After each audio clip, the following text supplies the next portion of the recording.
three key ingredients to create the perfect wedding: the perfect partner, the perfect dress, and the perfect cake. Those of us in the know who guarantee perfection as a living go to Peggy Porschen for the latter. At her London studio and cake shop, she designs and creates mouth-watering cakes, perfect in detail and flavour.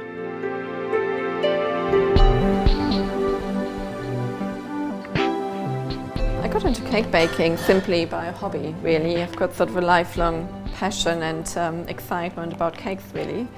And when I was 14, I made my first birthday cake for somebody, which turned out quite well. I thought at the time, I was quite pleased. And then I always knew I wanted to be a pastry chef. Peggy's designs are always fresh and current. She's a setter of trends. So what inspires her designs? I get my ideas from all around me. The flowers, of course, are a big inspiration, but also jewellery, fashion, lace of a wedding dress. Most of the time, the clients actually come with a piece of inspiration which helps me to develop a cake design for them. And quite often that triggers a brand new idea. So, I find it quite interesting meeting with different people, and they inspire me to come up with new designs as well. Could you tell us a little bit about the different types of cakes, the styles of cakes available to a couple? I think the most commonly known is the stacked wedding cake.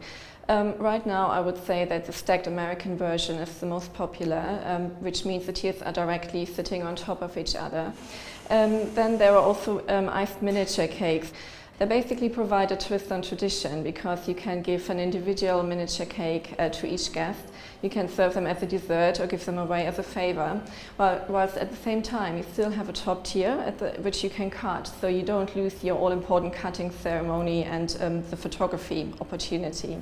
How do you start the process of choosing your wedding cake? So the number of guests, your venue. If you're getting married in a grand venue with high ceilings, very traditional, the last thing you want is a tiny cake because it would go under.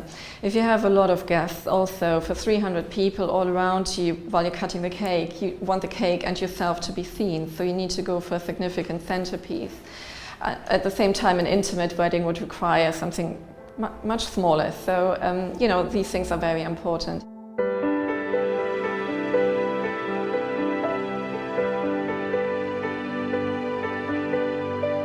This beautiful, stunning decoration is not real. These are sugar. Yeah. Tell me, how do you make them? How long does it take? How do you learn this skill?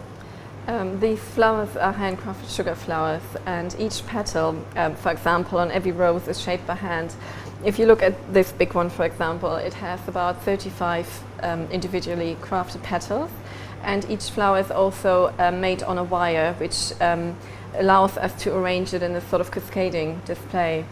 And how long would, say, one of these roses take you? One rose, approximately a size of this, will take roughly 1 hour. An hour? Yeah, it's quite a lot of time involved.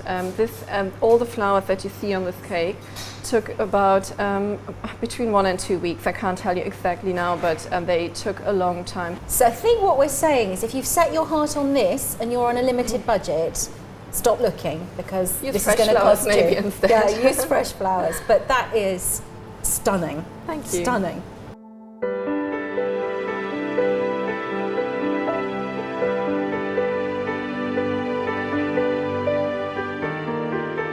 When you meet your cake supplier, go armed with as much detail as you can. Bring any information or any material that would be an inspiration to the cake. For example, a piece of her wedding dress or colour of a ribbon, for example. Then when she comes to the tasting, we first talk about the number of guests, the venue, the style that she's trying to achieve. How do you decide what flavours to have? Can you have more than one flavour? I always encourage my brides to have at least 2 choices of flavors in a wedding cake if you can. The reason being is there's so much to choose from these days, and personally I think it's a bit boring just going for chocolate or vanilla all the time, so why not spice it up a little bit and offer something more unusual? And is it all about design, or does a truly gorgeous cake taste as good as it looks? I think the taste of a cake is equally important as the look of a cake, because after the cake has been cut, the moment goes by fairly quickly. I've noticed at my own wedding. So basically, once the cake has disappeared, the only thing your guests will actually notice is the taste. And how far in advance should you start thinking about your cake? Well, I always recommend 3 to 6 months in advance. The thing is planning a cake, designing it, but also booking in and planning ahead for your work and deliveries. This all needs preparation, and peak time usually is from May to September. So I recommend, in particular for those months, always book 3 to 6 months in advance and try to secure your date with a deposit. Pricing, what should you ask? We have a price category divided into the sizes and the number of tiers, and then we build up on the level of detail and decoration that's involved.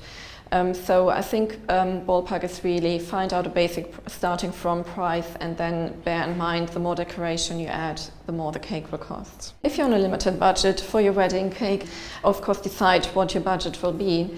Generally speaking, I think that plain iced cakes decorated with fresh flowers are usually the most cost-effective way to do a wedding cake. How big should your wedding cake be? And is there such a thing as a cake that's too big? We have made cakes. I think the biggest one is a 5-foot cake. Sorry, say A 5-foot cake. 5-foot cake? But it was an international royal wedding, and I guess it suited the occasion, because for certain members of society, the impact and impression they make on their guests is most important. Yeah.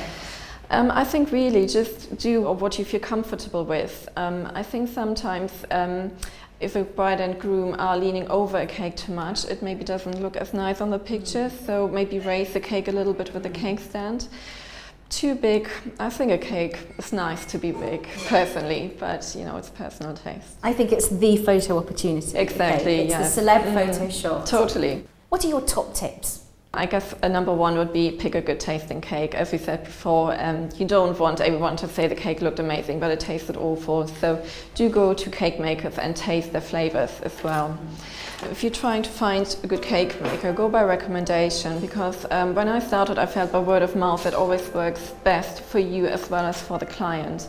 Do check out their websites and maybe ask for some informational material like brochures, so that you get a good idea of their collection, their prices, their service. Do they deliver? Do they offer setup and collection of the cake stand afterwards, cake stand hire? All these things are quite important. Choose a cake maker for the right reasons. Choose them for what they're really good at. The cutting of the cake at a wedding is the perfect photo opportunity. Use it too as a punctuation point, a moment to bridge seamlessly from one part of the celebration to another, perhaps before announcing the wedding breakfast or between the speeches before the first dance.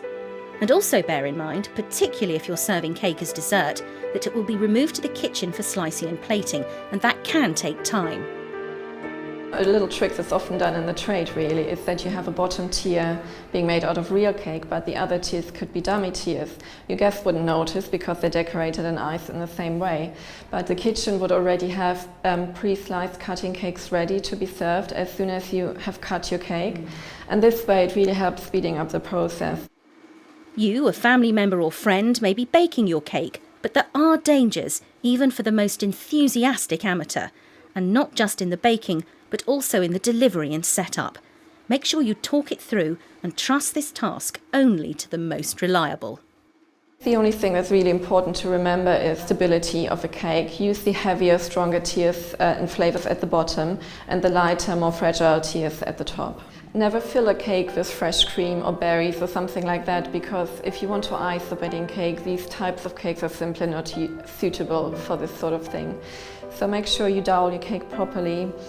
Also transportation, if you feel the cake is fragile, stack it rather at the venue last minute, and also make sure that it's sitting on a strong cake stand and a sturdy table. And if you're planning a marquee wedding, think about the weather. I think a marquee can get easily very hot when the sun is shining in summer, so set up the cake as last minute as you can. Do choose flavors which are a little bit stronger. Maybe chocolate isn't ideal if it can melt. Peggy, if you could give just one piece of advice, what would it be?